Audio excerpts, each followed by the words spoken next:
Okay, this tutorial is going to teach you about I keys and dealing with offsets for mechanical animations.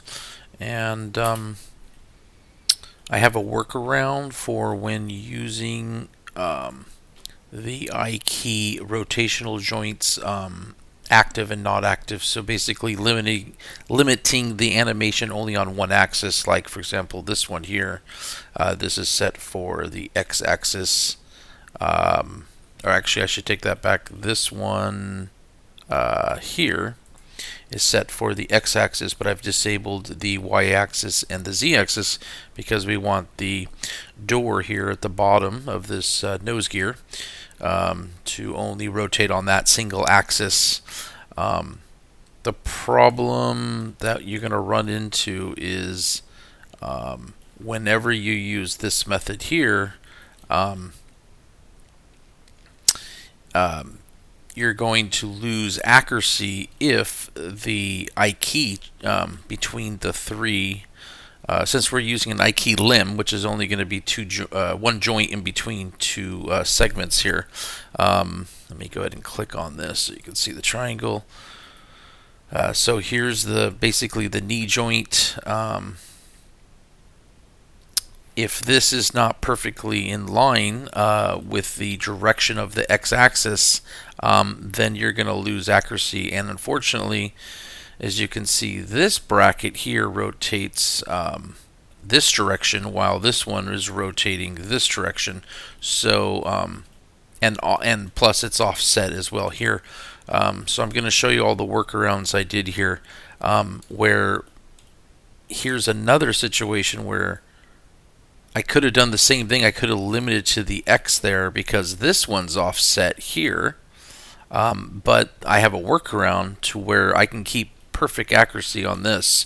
Where on this one I can't quite keep the perfect accuracy, but I have a method for making a slight adjustment at the end. So let's see if I can explain this. So this rod here and these two rods here are just using lookout constraints, so they have nothing to do with the I key at all. So for example, if we were to hide this one here, you can see here I've kept this one in exact orientation for this bracket here, and that way as that animates, I don't have to use this method, and by disabling two of those, and so it's so then the I key, I'm sorry, the lookout constraint for this piece here is going to be linked here, and this one is actually linked to the same joint, and then I just have to set the distance accurate. And now when you look at the animation here, let's go over here to the left view, you're going to see that it's going to stay on accurately there. And then, of course, once I convert these to keys for the game, then you'll end up deleting this one anyways. So it's only temporary anyways. And by the way, over here I used two helpers. This one could have been a helper. I just used a piece of mesh here, so I should have just done it with a helper there. So don't get confused on that. And then so that ends up being so this is my main animation, the main strut, which lowers the whole front wheel and through the door and stuff like that. So there's just two animation keys there. Okay, so that pushes the first I key. So you basically, that's the parent. This joint here is the second child, and then this one is the third child, which makes the I key. So you'd link this to this joint and this joint to that bracket. Click this bracket and then attach the I key limb solver. And the difference between the solver and the other one is the other one's for multiple, a chain of I keys rather than just a single I key. Okay. So then this bracket here, same thing. It's just another, let me put this back in the start position. This is another I key. So you basically have the parent, the strut, the joint in here is the second child, and then this one is the third child. And I didn't use a helper here. I just actually used the physical joint there. So now when this moves, it's pushing this I key, this one's pushing that I key, which in theory moves this bracket here, and then this bracket is going to move the last one. So here's where we got into that complication issue again. It wouldn't matter if I tried to make this all perfectly straight and moving exactly in the direction of the door, because here's the problem. Unlike where this one, when I cheated by making this straight, the rotation of this bracket is the same rotation of this bracket, where again I said earlier this one is rotating this way while this door is rotating this way. So there's 90-degree difference there. So you can't get away with that trick. So you're basically going to I used a helper here. So again, this door becomes the parent. This joint becomes the second parent, and then the helper becomes the third. I'm sorry, did I say this becomes the second child, and this becomes or the first child, and then this one becomes the second child. And so now you would click the door, click I, or attach the I key to this limb here, and as you can see, you have your triangle here going from the door to the joint up to this helper. And then basically I already had this helper aligned to this joint because that's the one that we're going to be following. And here in this situation, like the other one, since that's perfectly aligned, you could borrow that joint. This one you cannot do that. This manipulates what the door is going to do. So now you basically take this I key and you link it to that joint. Now, again, remember we talked about the two different directions. So this is going to be rotating like this. So it's going to be going left and right. So that's why we have to have this linked only to the x-axis. Now, so here's where the problem is we're going to lose a little bit of accuracy here. So it's going to actually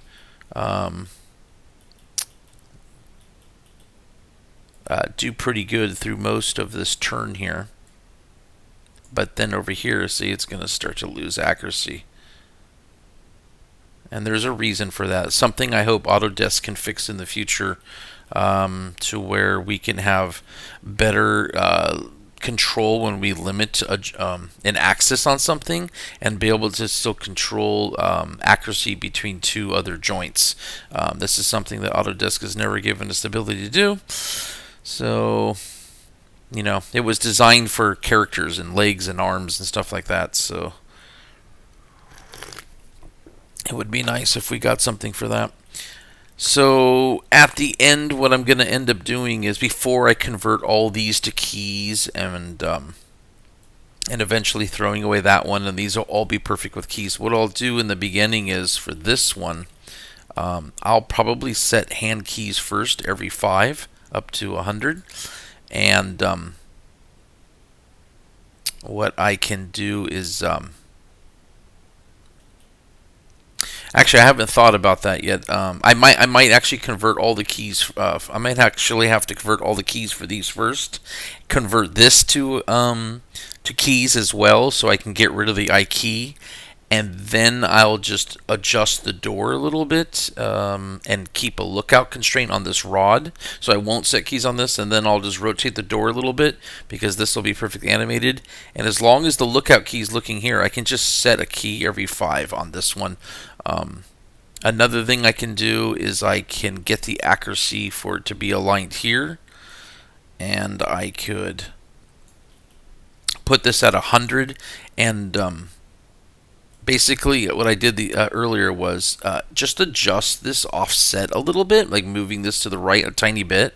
And when I get to the 100, I keep checking it until I get the exact right height that I need.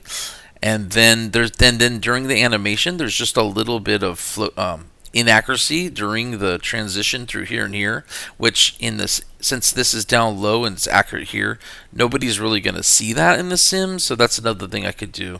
So I haven't decided yet. I'm going to try both methods and I'll go from there. But I hope this tutorial helps someone in the future, because we are still limited. I know there's a lot of people who just can't get some results that they want due to all this. So okay, what I've decided to do is to convert the door first.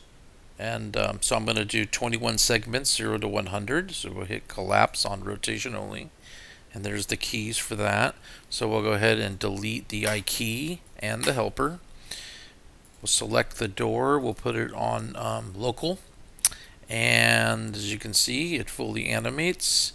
The lookout constraint, again, remember, is taking care of the rod. That's why it looks so good there without the I key.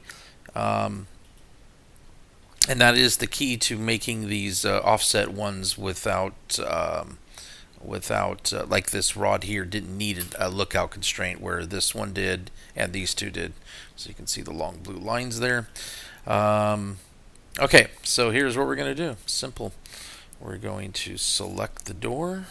I already did this side, by the way. It's all done. I did all the keys, removed it, and you can see now the animation looks really good throughout the whole movement here. So because of the lookout constraint, it makes it super easy. So let's go ahead and select the door, put it on rotate in local, and we're going to remove the, we're going to adjust the X. So let's go down to 100.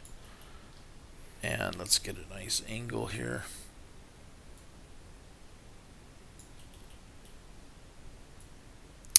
And basically, you just adjust each one of these by eye until you get across there. And then you'll end up with that same accuracy that I showed you there. So throughout the rest of the video, you may see this slightly off right here. I had accidentally had the animation auto key off when I had moved it, so there's a little offset there, so I ended up fixing that after the video. Keep that in mind. Thanks. Okay, I finished adjusting the animation on this other opposite door there, so now both of these are done. These two rods we can actually collapse instantly, because they're going to be linking them to this joint, and it's not part of an I key going the opposite direction here, where this one is the I key going that way. So let's just go ahead and take both of those, and we will collapse, and then there's no more lookout constraints. So as you can see, it's working perfectly there. Okay, I finished the collapse over here for the conversion, and I'm going to do this one now. Basically took the rods and I realigned them so that they're connected to the first child here, and then the lookout constraint goes this way now. So let's go ahead and turn on the view line so you can see that there. Okay, so I am going to collapse the bracket by itself, get rid of the I key, and because only the bracket's animated, not the joint, now the lookout constraint is following the joint but looking at where it needs to be, and the accuracy was in the accuracy to hold all this together is in the bracket. So now we can just collapse that as a secondary, and there you go. It's completely done. And that way this doesn't have to have animation keys, like I was saying earlier. So that fixes that problem. So now I should be able to delete this, and now we're 100% done. And everything is perfectly accurate. I'm going to unhop here so you can see that.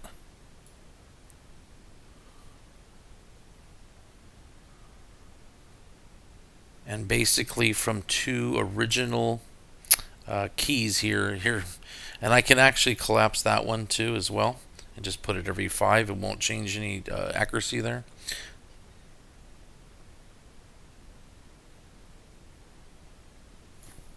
And there you go. Thanks for watching the tutorial, and we'll see you next time. Bye.